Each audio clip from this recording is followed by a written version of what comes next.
পাবদা মাছের চটজলদি ঝোল। তার জন্য কড়াইয়ে তেল দিয়েছি অল্প পরিমাণে, আর কালো জিরে ফোড়ন দিয়েছি, আর নুন, হলুদ, কাশ্মীরি লঙ্কার গুঁড়ো দিয়ে কষবও না, এই অল্প করে একটু জল দিয়ে দেবো, ব্যাস।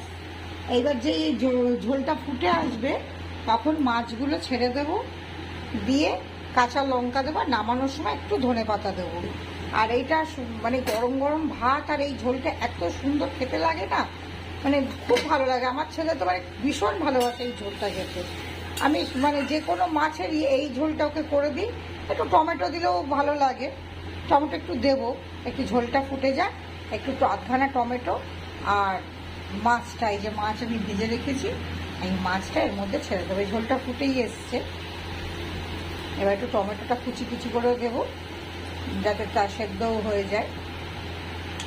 যদি ভালো লেগে থাকে চটজলদি ঝোল, অবশ্যই সাবস্ক্রাইব করবেন, লাইক কমেন্ট করবেন, পাশে থাকবেন।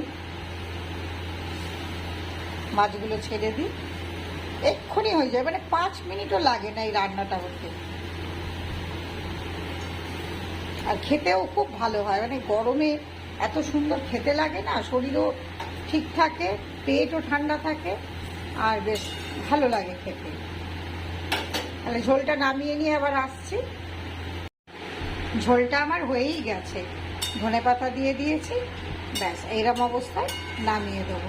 এরকম গরম গরম ভাতের সাথে খেলে খুবই ভালো লাগবে, আর পেটটাও ঠান্ডা থাকবে, বেশি রিচও না, শরীরের জন্যও ভালো।